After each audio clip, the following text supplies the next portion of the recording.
सुप्रसिद्ध ज्योतिष आचार्य प्रशांत प्रभु महाराज जी की भविष्यवाणी। जहां चुनाव को लेकर सरगर्मी तेज है, वहीं आचार्य जी की भविष्यवाणी में कितना है दम, यह तो आने वाला समय बताएगा।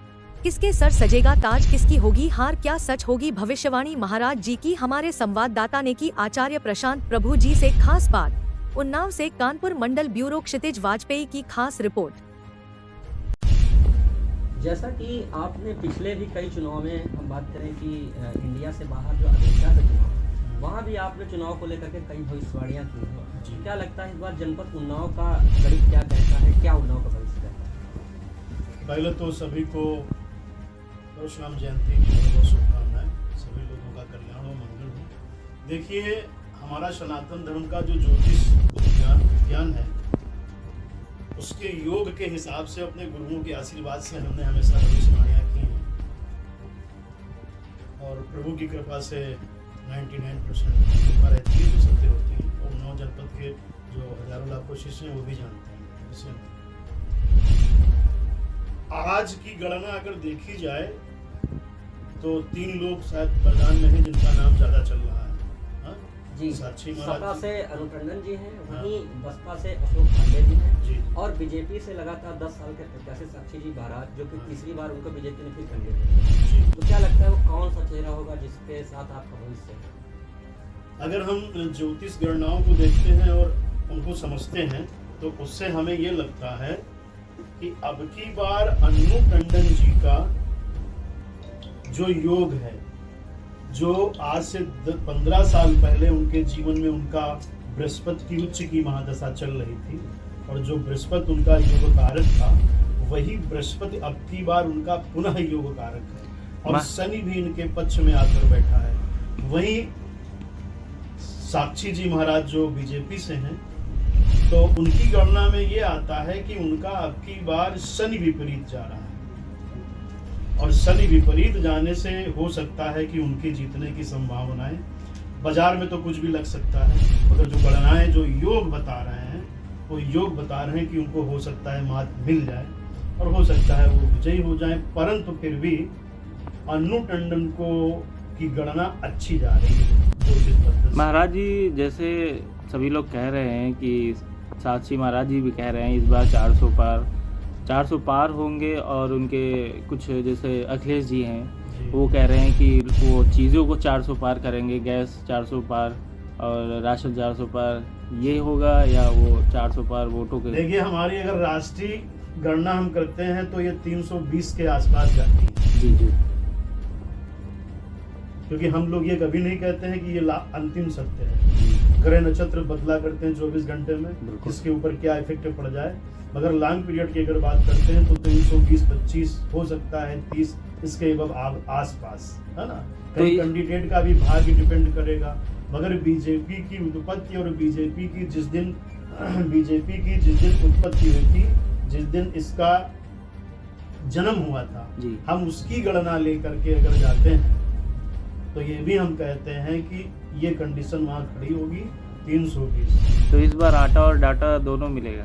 है? इस बार आटा और डाटा दोनों मिलेगा? डाटा तो आटा मिल ही रहा है। नहीं, अखिलेश जी कह रहे हैं अगर मेरी सरकार बनी तो डाटा और आटा दोनों मिलेगा, वो भी पैकेट वाला। देखिए, हम लोग पार्टीवादी नहीं हैं, हम लोग व्यक्तिवादी विशेष हैं। और दूसरी बात यह है कि ऊपर वाला एक है जो सबको नियंत्रित करता है, व्यक्ति चाहे कुछ भी कहे, क्योंकि समय बहुत बलवान होता है। ढीलन लूटी गोपिका, वही अर्जुन वही बाण। इसलिए व्यक्ति महत्वपूर्ण नहीं होता है, वक्त महत्वपूर्ण होता है। वक्त राजा बनाता है और वक्त ही रंग बना देता है। अभी योगी जी जब आए थे तो कह रहे थे इस बार अखिलेश जी की बहुत गर्मी है, और इस विषय में क्या कहेंगे आप? क्या कह रहे थे? बहुत गर्मी बढ़ गई है अखिलेश जी की? जी। अखिलेश जी तो ठंडे बैठे हैं, गर्मी कहाँ से बढ़ गई? साक्षी वो तो बेचारे अभी बैठे हैं। तो महाराज जी, इस बार जनपद उन्नाव का गणित क्या कहता है? जनपद उन्नाव का गणित हम नहीं जानते हैं। हमारी ज्योतिष विद्या क्या कहती है, हमारा ज्योतिष योग क्या कहता है। हमने जो अभी तक भविष्यवाणियां की हैं भारत से लेकर अमेरिका तक, जिसमें उन्नाव में, कानपुर में शर्तें लगी होती हैं, तो उनमें हमने जब अमेरिका के विषय में भविष्यवाणी की थी तो उसका भी मीडिया में बहुत चला था कि प्रशांत प्रभु महाराज की भविष्यवाणी सत्य हुई, है ना। जब लोग कह रहे थे वो जीतेगा, तो हमने जिसको बोला वो जीता। तो हमारी गणना ये कहती है, हम ना किसी के पक्ष में ना विपक्ष में, और हमारी गणना ये कहती है कि अब की बार अन्नू टंडन का भाग्य उनको सपोर्ट बहुत कर रहा है। महाराज जी, इस बार अच्छा अप्रॉक्स आपके मिनिमम आपकी भविष्यवाणी के हिसाब से कितना तालमेल रहेगा? देखिए, हम गिनती नहीं बता सकते हैं, मगर जीत तो आदमी एक ओर से भी जाता है, जी जाता है ना। आमने सामने कौन कितना बली है। देखिए, बल का मतलब ये होता है कि राम जी अकेले थे जी, गरीब सेना थी उनके पास, और एक तरफ रावण था, उसके पास धन वैभव संपत्ति सब थी।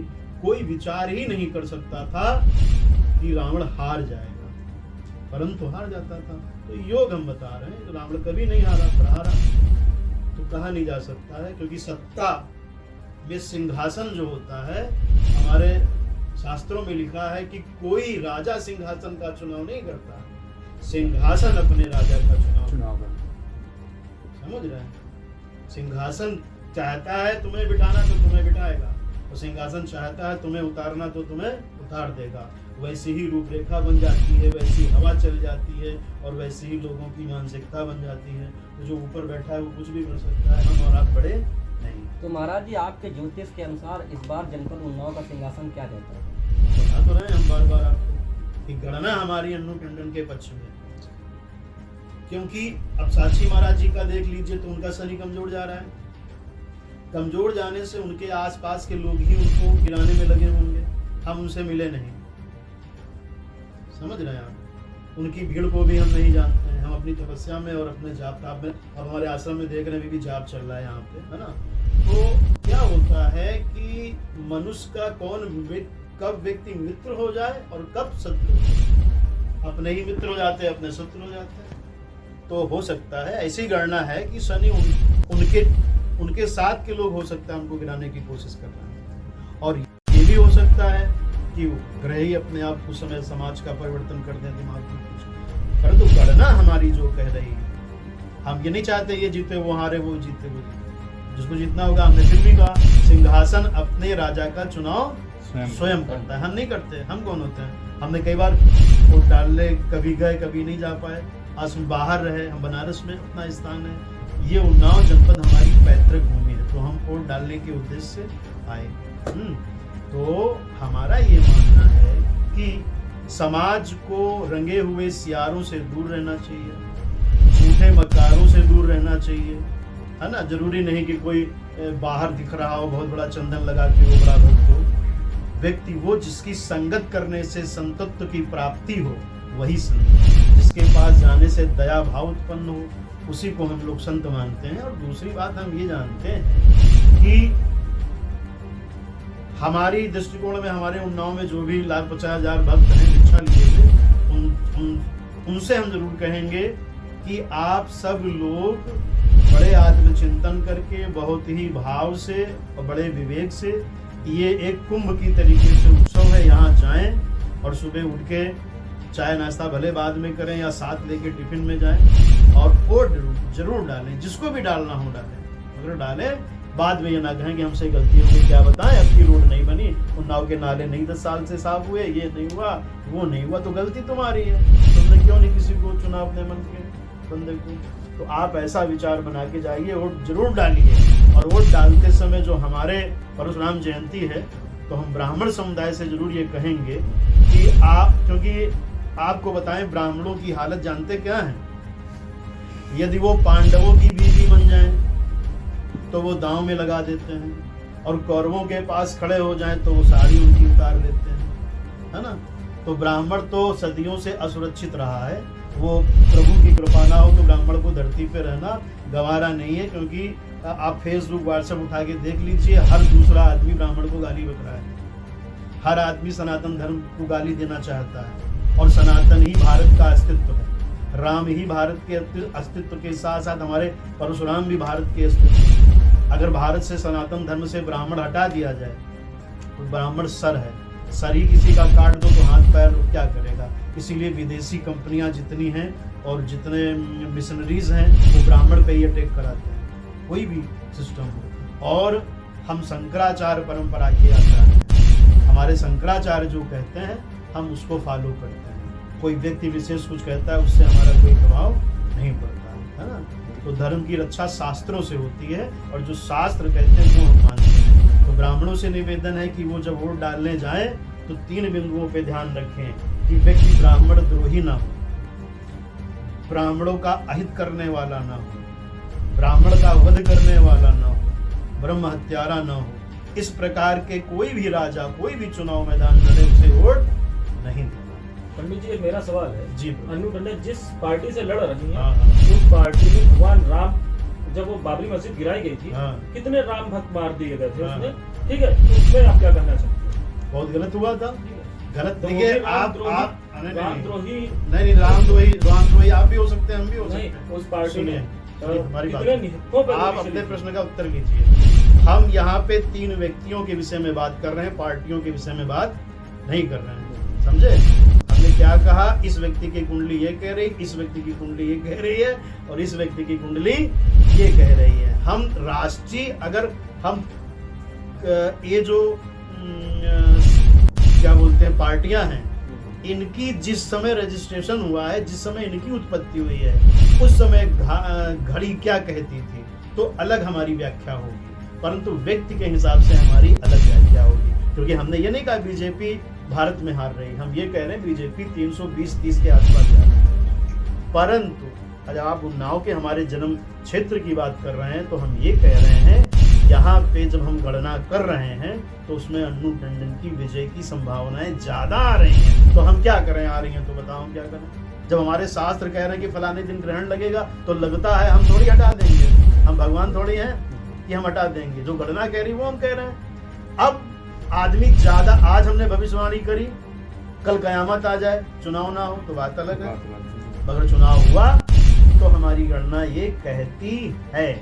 हम ये नहीं कह रहे हैं कि ये बिल्कुल ही हम 100% उतार देंगे, परंतु इस अगर हम साल में 200 भविष्यवाणी करते हैं तो एक आदमी छोड़ दो तो बाकी सब सत्य जाती हैं। ये प्रभु की और हमारे गुरु की कृपा है।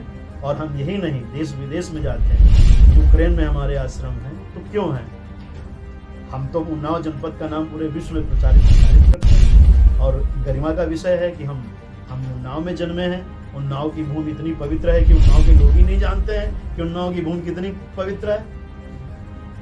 भाई जैसे बड़े घर का आदमी जो होता है ना, जिसके पास धन बहुत होता है, वो गरीबी के विषय में नहीं जानता है, मगर जो गरीब घर में पैदा होता है वो गरीबी को जानता है।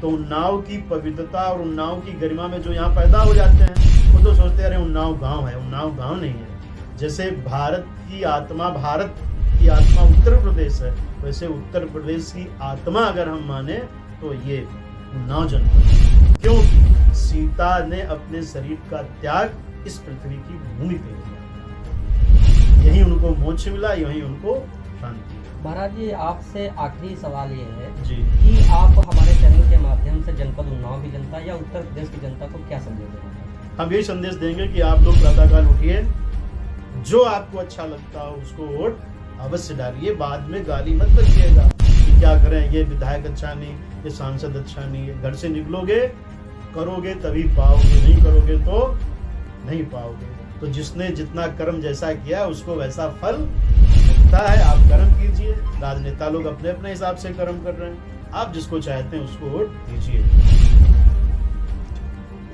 धन्यवाद। आप देख रहे हैं सक्षम समाचार, सच का दर्पण, समाज को अर्पण। देश और प्रदेश की खबरें जानने के लिए हमारे चैनल को सब्सक्राइब करें।